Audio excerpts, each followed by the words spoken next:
As I was coming back, I felt a hand on my shoulder, or the hair on my neck stood up. What place gets creepy when you're alone? Worked night shifts as a security guard in a large hotel that was freshly constructed and wasn't open yet, so it was completely empty with all the rooms open and with some construction equipment still lying around.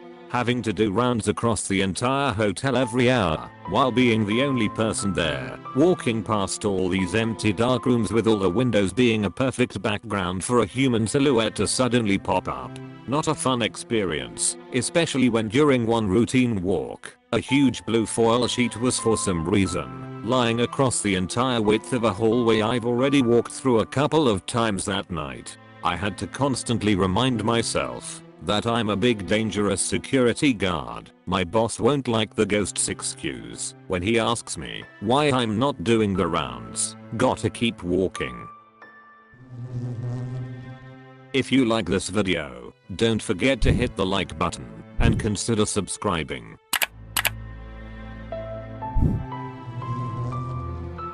Practically any room in my house after I watch a horror movie. You know, this reminds me. One year when I was in grad school, I had to stay over Thanksgiving break to do work on a research grant. My girlfriend very kindly volunteered to stay with me. She had a small, even by college town standards, studio apartment with a twin bed, and I lived with 3 guys in a rental house with an iceberg room and a queen bed. So we decided to stay at my place. The house was at the very end of a residential road and backed up onto a hollow with some thick vegetation and a stream. I think literally 98% of the people on the surrounding streets were also college students in rental houses, so my street and the adjacent ones were all pretty much barren and silent over the Thanksgiving break. Stupidly, my girlfriend and I decided to watch It Follows, one of the nights we were there alone. That movie of course was creepy by itself, but then being in that 50-plus-year-old house on an empty road with dark woods behind us, that night just put it over the edge. We heard everything. Every rat and raccoon and armadillo in the backyard. Every acorn hitting the roof. And at one point we swore we heard something out front. We eventually fell asleep probably at like 6 AM when the sun was coming up. Well, the next day, I go out to my car. I drove an old beat up Jeep. And believe it or not, the canvas top was unzipped and someone had jimmied the glove box and ashtray open. So actually we probably had heard someone out there. The cops said it was probably a homeless guy going around because he knew the kids were on break and houses were easy targets then. Needless to say, we spent the next 2 nights in my girlfriend's twin bed. This rather reminds me of that one time I was watching Grudge 4 movie on TV at night all alone in our living room. I'd never forget this. Everything in the room was fine, not too scary, because I was focused on the movie. But by the time the movie ended, and it was time to go back to my room, there it struck me. The surrounding felt so fucking eerie, I just couldn't move my ass an inch from my couch, even to switch on the goddamn light, let alone go upstairs to my room. I slept, barely, on the couch that night with the TV on as the only source of light and sound for distraction. Next morning it was embarrassing to explain things to my folks. There's this one place near where I live called Corpsewood. The stories of the place are very bizarre and a little creepy. First comes the story of a gay couple, 2 men, living in a large house in this area, not necessarily the middle of nowhere but surrounded by woods. This couple was murdered in their house later in their years of living there, not sure how many. The place was then claimed to be one of the most haunted areas of our region. But wait, there's more. After these events there was a cult that moved into the Corpsewood area. The cops knew of their activity, but didn't do anything about it, because there weren't any reports of anyone being harmed. Later on, the cops were called to the place, and found the cult members, about 100 strong, had committed a mass suicide. This skyrocketed the insane supernatural backing on the area. I've never been there myself, but the stories I've heard have given me chills. TLDR, gay couple murdered in a mansion, and a cult kills themselves for whatever creepy reason. churches in general. And also not just when they're dark. Ever been in a church in a quiet village in the day?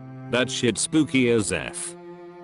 The scariest ones to me are the massive churches, because I'm afraid of getting lost. Haha, I always need to remember my path back to the door. I completely understand what you mean. Many years ago, some friends and I were brass rubbing in a Norman church in some sleepy village in deepest West Sussex. I was around 10 to 11 at the time. The couple of friends that I was with nipped out to the local shop for refreshments, leaving me in the church alone. I was quite engrossed in my rubbing, so didn't really notice anything strange at first. After a couple of minutes, however, I got really freaked out by the general atmosphere of the church. The only way I can describe it is that the atmosphere felt loaded or pregnant, as if something major was about to happen. It wasn't necessarily evil or negative, it just felt like a looming supernatural power was building up around me. It put me on edge and gave me the shivers. My surroundings took on an unsettling aspect.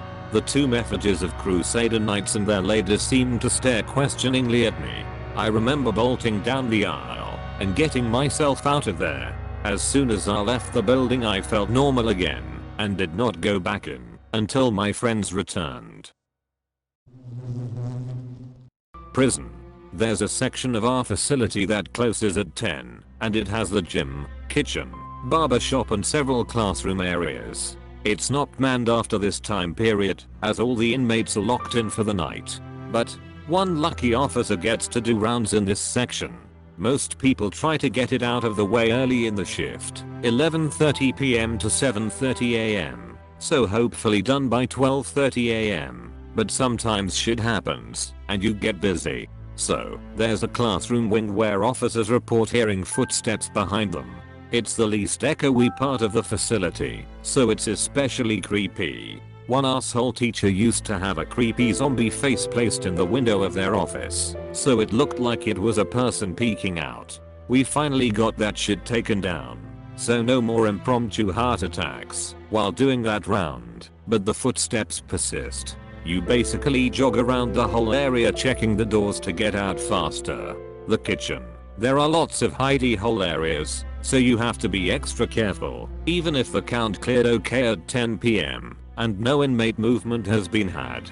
Plus the phone has been known to ring, and it's static on the other end. And you have to go into the creepy back hall where the freezers are to make sure they're at the right temps. Not fun. The gym. Officers have reported hearing sneaker squeaks, like someone running on the court, hearing and seeing basketballs bouncing when no one else is in the area. Apparently some officers don't give an F, because on their downtime after rounds, they go back up there to watch TV in the gym office. Not me. F that. The barber shop. Central will report getting off the hook alarms and phone calls with no one on the other end, or static coming from there. Like Central will call you over the radio and you call them from the main desk up there, which is in front of the barber shop, and they'll ask you to confirm no one is using the phone in there. They'll literally have an off the hook alarm sounding, and the phone box in the barber shop is in your line of vision, physically locked, and yes, when you open it, the phone is hung up snugly. The alarm shouldn't be going off, it has no reason to, and yet, damn near every night sometimes, this happens. So, prison. The subway. When it's packed with people, it's fine. You are just rushing with the rest of the crowd to catch the train. But when you are alone, and every sound is bouncing off the walls, that's so creepy. The artificial lights don't feel as unnatural as they do when you are alone. You find yourself yearning for the sun or the stars or anything real. A small cloud of fireflies would be better than the hum of overhead artificial lights. Even the air smells stale down there. It feels like a tomb, but with a train ready to take you on the way out. I was alone at a commuter rail station outside Boston, waiting at towards the end of the tracks at 11. Nobody was around, it was silent and freezing. There was a man lying on a bench across the tracks from me with his head bent over the edge of the bench. Like really unnatural, almost inhuman position. I started getting worried he could be overdosing or dead, but I'm a small lady and I didn't want to get involved if he was just drunk or weird or dangerous. So I picked up a rock and kinda tossed it at a metal pole next to me to see if it would wake him up. It didn't. I'm sitting there trying to figure what to do.